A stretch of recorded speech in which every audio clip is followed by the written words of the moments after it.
compartir la historia de un hombre que profetizó aproximadamente 900 años antes de Jesucristo, allá en el Antiguo Testamento, y fue un hombre utilizado por Dios haciendo milagros portentosos. Por ejemplo, Dios permitió que por medio de él un hacha flotara en el agua. También recordemos que este hombre, el cual vamos a estar viendo, va, va a hacer que se multiplique el alimento de una viuda que le dio de comer, y su sucesor se llamó Eliseo. Supongo que ya tienes alguna pista de quién es este profeta. Nada menos y nada más que Elías. Elías, la historia de Elías se encuentra en Primera de Reyes y Segunda de Reyes también. Hoy quiero compartir contigo la historia de este gran hombre que, a pesar de que fue un instrumento de Dios, a pesar de que fue un siervo de Dios y que es un hombre admirable en las escrituras, también tuvo momentos de debilidades. Y Dios quiso ayudarlo, quiso tenerle paciencia, a pesar de que él sabía de que Dios lo podía ayudar. Así que hoy quiero que veamos la historia de Elías, porque nosotros nos podemos identificar con él. Podemos hallar algo de su vida parecida a la nuestra. Y para ello quiero empezar relatando aquel momento en el cual Elías preparó un sacrificio. Pero antes de ese sacrificio, él vino al rey Acab y le dijo que quería que todos los profetas de Baal se juntaran en un monte donde iban a ofrecer sacrificios a sus dioses, y por su lado Elías iba a sacrificar un buey a Dios, a Jehová.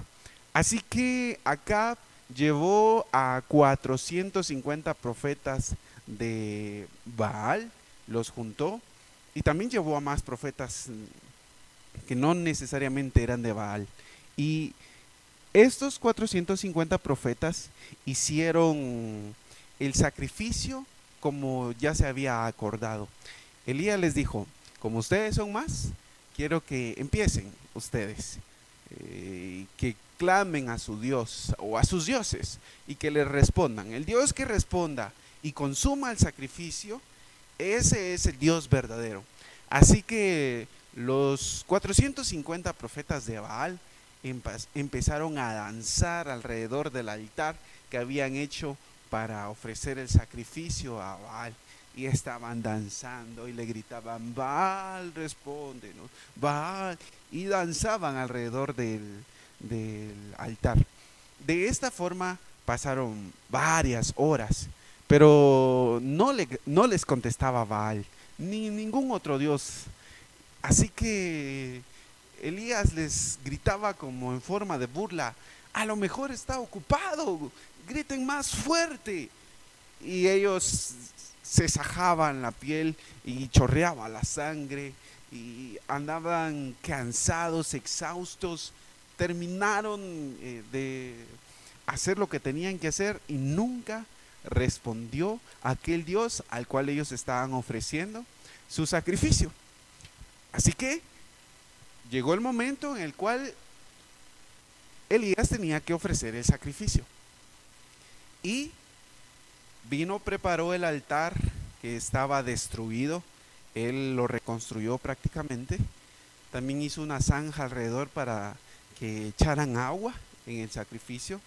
Y luego despedazó el buey. Elías tendría que haber sido muy bueno para despedazar un buey. Sabemos de que eso no lo puede hacer cualquier persona.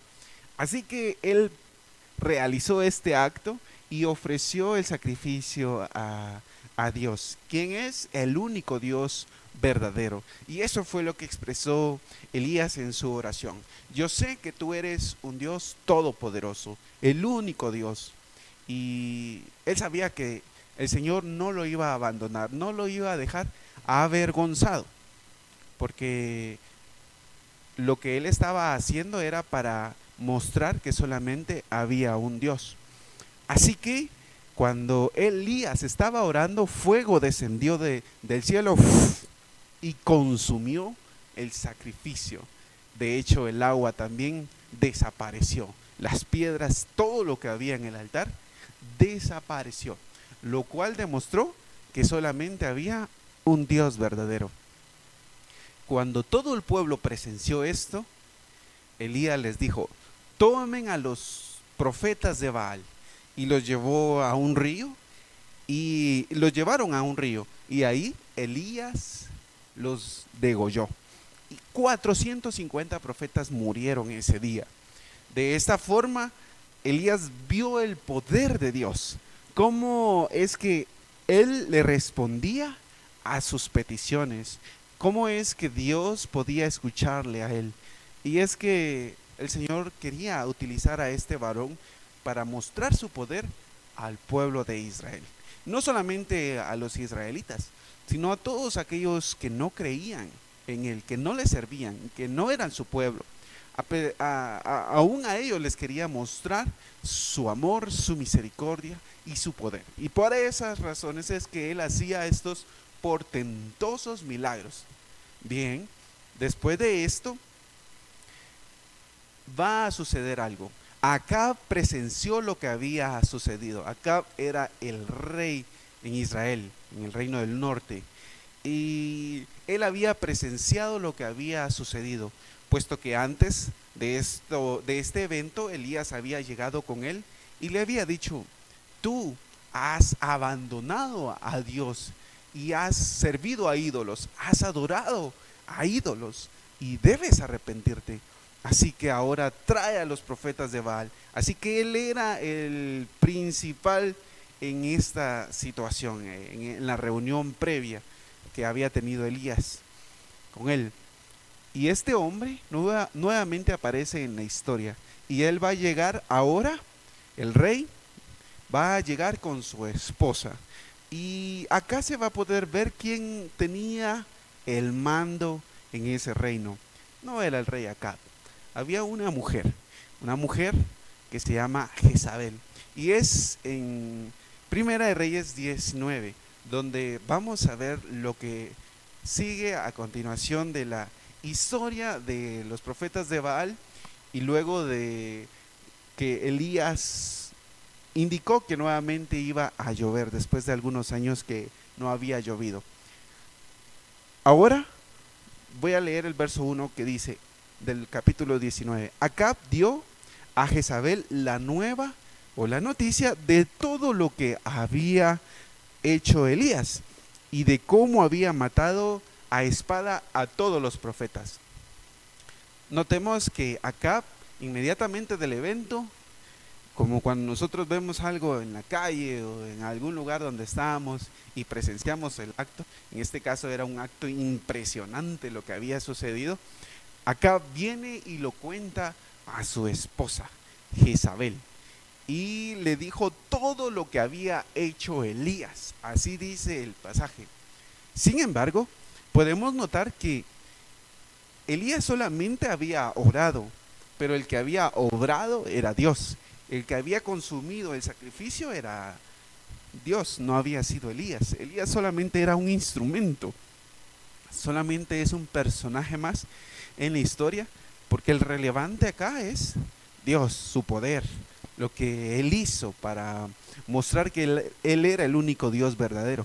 Sin embargo, Acab dice que Elías hizo todo esto, y luego menciona el mismo pasaje que le dijo de qué forma había matado a los profetas. ¿Se imaginan recibir esa noticia? Jezabel era una mujer pagana, idólatra, que adoraba a Baal, que adoraba a los dioses que no existían.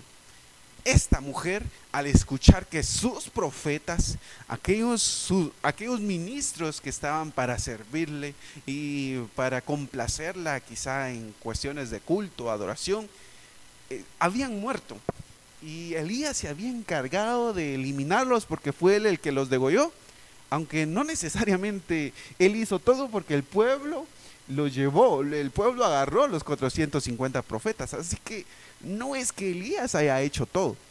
Pareciera que acá tergiversa un poco esto que le llega a contar a Jezabel y le dice que Elías lo ha hecho todo.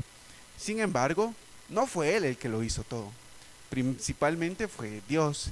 También el pueblo le ayudó a tomar a todos los profetas y a llevarlos al río para degollarlos. Pero Jezabel se queda con la noticia de que fue Elías quien mató a los profetas y quien realizó lo que realizó en aquel lugar. Esto fue lo que ella escuchó. En el verso 2 dice: entonces envió Jezabel a Elías un mensajero diciendo: así me hagan los dioses y aún me añadan, si mañana a estas horas yo no he puesto tu persona como la de uno de ellos. Noten qué tipo de mujer era Jezabel. Era una mujer que le gustaba amenazar a las personas, que le gustaba enviar mensajitos para hacer sentir mal a las personas. Y en este caso envía a un mensajero con una amenaza de muerte a Elías. Y le dice: Elías, en el nombre de mis dioses, yo te aseguro que dentro de 24 horas tú estarás muerto. Ese es el mensaje. Ahora, algunos piensan que Jezabel realmente no procuraba matar a Elías, porque si eso hubiese querido, simplemente lo hubiera mandado a matar, pero no fue lo que hizo, sino que solo le avisó. Y se presupone que lo hizo con el objetivo de alejarlo de su reino, de su territorio. Y precisamente es lo que va a lograr, puesto que Elías va a huir. Así que este mensaje es el que envía nada menos y nada más al profeta de Dios, al que había presenciado el milagro, el poder de Dios en persona. Y Jezabel le dijo esto en nombre de sus dioses. Ahora, en el verso 3 dice algo extraño. Dice: viendo pues el peligro, se levantó y se fue para salvar su vida, y vino a Beerseba, que está en Judá, y dejó allí a su criado. ¿Por qué esto es extraño? ¿Por qué Elías huyó? Porque literalmente hace unas horas él había presenciado el poder de Dios. Él había visto de qué manera Dios lo respaldaba en su ministerio, en su vida y en todo lo que hacía. Pero huyó. Por eso es extraño. A pesar de la amenaza de una mujer que sí tenía poder, tenía influencia, tenía gente que podía ir y matar a Elías, es extraño porque esta mujer es pagana y le dice a Elías: en nombre de mis dioses te aseguro que estarás muerto. Pero Elías pudo haber respondido de otra forma. Le pudo haber dicho: Jezabel, ¿no te acabas de dar cuenta de lo que pasó con esos dioses por los cuales tú estás jurando que me vas a matar? ¿No te diste cuenta que no respondieron, que son falsos? ¿Estás mentalmente bien? ¿Te sientes bien? ¿Estás loca por acaso? Eso le pudo haber mandado a decir de regreso Elías, puesto que esos dioses por los cuales juraba esta mujer que lo iba a matar no eran reales. Pero Elías conocía al verdadero Dios. Sin embargo, Elías tuvo miedo. Es extraño de que después de matar a 450 hombres, los profetas de Baal, Elías ahora tenga miedo a la palabra, al mensaje de una mujer. No porque una mujer no pueda provocar miedo, sino por la hazaña que había realizado hace unas horas recién. Y era un hombre que Dios lo utilizaba de esta forma, victorioso, que miraba el respaldo de Dios en su vida, que había visto muchos milagros durante su ministerio y sabía que Dios lo podía proteger de esta mujer. Sin embargo, tuvo miedo. Y el miedo, ¿qué hizo? hizo que él huyera y se fuera a esconder. Notamos entonces cómo es que Elías cambia. En un momento está bien, se siente feliz porque vio cómo Dios lo respaldó. Él experimentó y pudo ver con sus propios ojos lo que Dios hizo. Así que vayámonos nuevamente al momento donde él está haciendo el sacrificio y Dios manda fuego del cielo. ¿Cómo se sentiría una persona que ve el respaldo de Dios así ante un gran milagro? Se sentiría muy feliz y diría: gracias por tu respaldo, muchas gracias. Yo sabía que tú eras Dios, que tú eres Dios. Yo sabía que tenías el poder para hacer esto, lo sabía. Pero unas horas después, Jezabel le manda una amenaza y ahora él tiene miedo y va a huir. Verso 4 dice: y él se fue por el desierto un día de camino y vino y se sentó debajo de un enebro y deseando morirse dijo: basta ya, oh Jehová, quítame la vida, pues no soy yo mejor que mis padres. Podemos ver el cambio, la inestabilidad emocional que tenía Elías, a pesar de ser un siervo de Dios, utilizado en gran manera. Podemos ver que a pesar de que tenía mucha fe y que creía, no necesariamente era un hombre firme, estable emocionalmente hablando. Hace un momento está muy bien, pero ante una amenaza está muy mal. Y por eso es que el libro de Santiago menciona que Elías era semejante en pasiones a nosotros, porque ¿no te has dado cuenta que a veces te sientes feliz y luego esa emoción se te va y más tarde ya tienes un sentimiento diferente? Incluso a veces las personas por molestar te dicen: eres bipolar o algo por el estilo, porque no te entienden cómo es que estás en realidad emocionalmente. No ha logrado un equilibrio en ese sentido.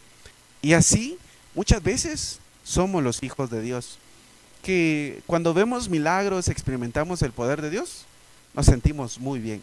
Así se sentía Elías cuando vio cómo aquel sacrificio se consumió, cuando vio la multiplicación de los alimentos, cuando vio la lluvia descender después de muchos años de que no llovía y que él mismo había llevado el mensaje que no iba a llover. Él se sentía muy bien, pero ante una situación difícil que vino, él no pudo confiar en que Dios lo podía liberar, que Dios lo podía librar de esta mujer, y por el contrario, él huyó. De esta forma él demuestra desconfianza en Dios y se aleja del ministerio que Dios le ha encomendado. En vez de continuar con su labor, él huye porque lo andan persiguiendo. Creo que cualquier persona en el lugar de Elías habría hecho lo mismo. Sería difícil que uno de nosotros fuera mejor que Elías. Y lo podemos ver en nuestro diario vivir. Cuando nos toca enfrentarnos a pruebas, a dificultades, nuestras emociones, nuestros sentimientos cambian y nos desanimamos con facilidad por lo que nos dijo alguien, por lo que habló algún hermano de mí. ¿Cómo es posible que puedan hablar de mí así? No, muchas veces creemos que somos intocables y que nadie puede hablar algo en nuestra contra. Cuando Jesús dijo: siéntanse dichosos, felices, cuando alguien hable mal de ustedes mintiendo. Así que Elías, cuando esta mujer le manda un mensaje negativo, huye. En vez de reprenderla, huyó. Verso 6 dice, verso 5 dice: y echándose debajo del enebro, se quedó dormido, y he aquí luego un ángel le tocó y le dijo: levántate, come. Una vez más está experimentando un milagro de Dios. Está huyendo, tiene miedo, a pesar de que Dios lo podía librar, pero él no tiene la certeza de que en su corazón y la convicción de que así iba a ser, así que huyó. Sin embargo, Dios en su gracia y misericordia envía un ángel para que le dé de comer. Eso solamente lo haría alguien que tiene paciencia, alguien que quiere seguir utilizando a su siervo a pesar de que no es perfecto, a pesar de que no ha logrado crecer en esta cuestión emocional, que no siempre es estable. Dios tiene paciencia y le manda un ángel para que le dé de comer. Entonces él miró y he aquí a su cabecera una torta cocida sobre las ascuas y una vasija de agua. Y comió y bebió y volvió a dormirse. ¿Alguna vez te has sentido como Elías, que no tienes ganas de vivir y le dices a Dios, mátame, quiero morir, ya no aguanto esta situación? Elías hizo eso, le pidió a Dios que le quitara la vida. Y algunos piensan que los cristianos no podrían tener este tipo de pensamientos. Pues aquí tenemos a un profeta que se llama Elías. Habría que leer todo lo que él hizo, bueno, lo que Dios hizo a través de él, para darnos cuenta que un siervo de Dios sí pasa por situaciones emocionales difíciles, duras, donde incluso quiere perder la vida, quiere que Dios le quite la vida. Eso fue lo que estaba atravesando Elías y le pide a Dios que mejor se lo lleve. Si alguna vez has pasado por una situación difícil, dura, a pesar de que has experimentado el poder de Dios en el pasado y has visto cómo Él transformó tu vida, pero recaíste, pues aquí hay un hombre que se parece a ti, que se parece a mí, que no era perfecto, a pesar de que era temeroso de Dios, a pesar de que Dios lo utilizaba en gran forma. Y está viendo el milagro de Dios a pesar de su incredulidad, a pesar de su poca fe. Dios quiso seguirle cuidando, quiso seguirle alimentando, puesto que Dios velaba por él. Entonces, cuando Elías se dio cuenta, tenía comida allí entre las brasas que él no había preparado, comió, bebió y volvió a dormirse. Nuevamente está que no quiere saber nada de nada y se vuelve a acostar. Y volviendo el ángel de Jehová la segunda vez lo tocó diciendo, levántate y come, porque largo camino te resta. Aquí el ángel le da un mensaje a Elías, que tenía que seguir comiendo porque iba a emprender un viaje. Se levantó pues y comió y bebió, y fortalecido con aquella comida, caminó 40 días y 40 noches hasta Horeb, el monte de Dios. Otro milagro. 40 días, 40 noches caminando.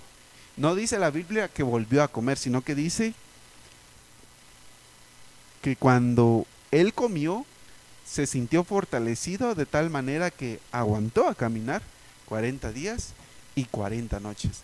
Esto nos recuerda a Moisés, quien subió al mismo monte, el monte de Dios, el monte Horeb, y habló con Dios durante 40 días completos, sin comer ni beber.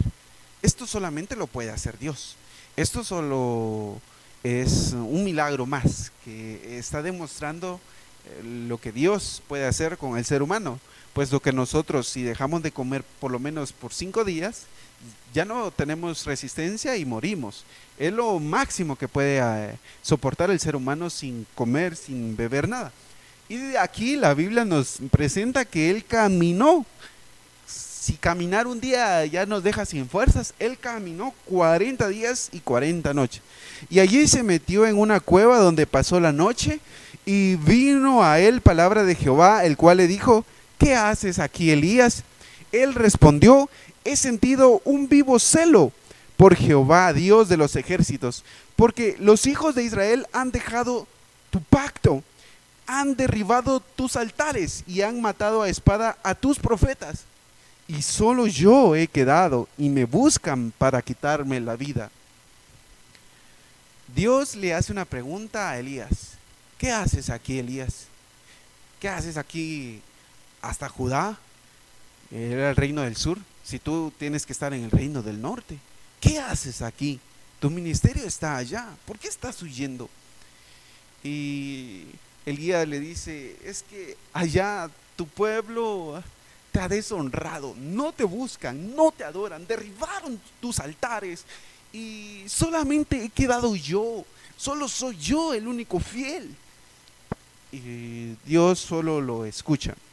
Él le dijo, sal fuera y ponte en el monte delante de Jehová. Y he aquí Jehová que pasaba y un grande y poderoso viento que rompía los montes y quebraba las peñas delante de Jehová, pero Jehová no estaba en el viento. Y tras el viento un terremoto, pero Jehová no estaba en el terremoto. Y tras el terremoto un fuego, pero Jehová no estaba en el fuego. Y tras el fuego un silbo apacible y delicado. Y cuando lo oyó Elías, cubrió su rostro con su manto y salió y se puso a la puerta de la cueva. Y he aquí, vino a él una voz diciendo, ¿qué haces aquí, Elías? Por segunda vez. Y otra vez él responde lo mismo. Sí, tu pueblo ya no te sirve, ya no te adora, derribaron tus altares y solo yo he quedado y me buscan para quitarme la vida. Y le dijo Jehová, ve, vuélvete por tu camino por el desierto de Damasco y llegarás y ungirás a Hazael por rey de Siria, a Jehú hijo de Nimsi ungirás por rey sobre Israel y a Eliseo hijo de Safat de Abel Meolá ungirás para que sea profeta en tu lugar. Elías pensaba que estaba solo, que ya no había más instrumentos que Dios iba a seguir utilizando. Pero Dios le dice, úngeme a estas 3 personas, serán mis instrumentos. Yo ya tengo quien te va a suceder a ti también, a Eliseo. A él tienes que ungirlo. Y el que escapare de la espada de Hazael, Jehú lo matará. Y el que escapare de la espada de Jehú, Eliseo lo matará. Es decir, Dios le dice, tú no te preocupes por el juicio que vendrá sobre aquellos que no me adoran, que no me sirven. Yo ya tengo destinadas a las personas que voy a utilizar para traer juicio. El que escape de este, el otro lo matará. Y si este otro no lo mata, este otro lo hará. Así que Elías estaba pensando que él debía ocuparse de eso, pero no era así. Dios ya tenía las personas designadas por las cuales iba a traer juicio sobre Israel. Y yo haré que queden en Israel 7,000 cuyas rodillas no se doblaron ante Baal y cuyas bocas no lo besaron. Aquí Dios le dice a Elías, no estás solo, no eres el único fiel.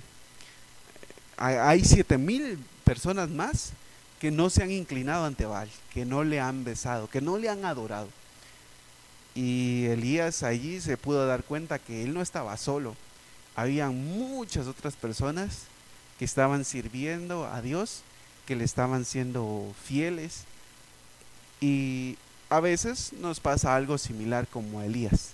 No sé si alguna vez te has sentido que eres un super cristiano y que eres el más fiel, el único que queda entre los suyos, que ha permanecido ante Dios puro, santo, sin mancha. A veces nos creemos así, creemos que somos supremamente espirituales. Y Elías pensaba algo así sobre él. Y él decía, solo he quedado yo y ahora me buscan para matarme, porque solo he quedado yo. Pero viene el mensaje de Dios y le dice, no, Elías, hay 7,000 personas que no se doblaron ante Baal y yo voy a hacer que ellos permanezcan. Siempre hay un remanente fiel a Dios en medio de las circunstancias difíciles que pueda atravesar un pueblo, una iglesia, una nación. Y nosotros tenemos que confiar en que Dios tiene el control de todo lo que pasa y permanecer fieles a Él. Así que si tú te pareces a Elías, que a pesar de que Dios te ha utilizado en gran forma y ahora que estás en medio de una prueba, tu fe no es firme, sino que es inestable y tus emociones también, ahora tienes la oportunidad de volver a confiar en Dios, de afianzarte en Él completamente y depender de Él, por muy difícil que sea lo que estás viviendo. De esta manera verás que Dios te tiene paciencia, a pesar de que no has confiado en Él, te perdona y te ayudará a restaurarte. Eso es lo que Dios hizo con Elías, es lo que Dios hace con sus hijos, puesto que Él nos ama y quiere seguirnos usando para su gloria y su honra. Y nunca olvidemos que simplemente somos instrumentos de Dios. Por muchas cosas grandes que podamos lograr, es Dios obrando a través de nosotros. Solo somos instrumentos. Así que sigue predicando la palabra, sigue confiando en el Señor, sigue pensando en que Él te ayudará a seguir adelante en medio de cualquiera que sea la circunstancia, y también reconoce que solamente hay un Dios verdadero.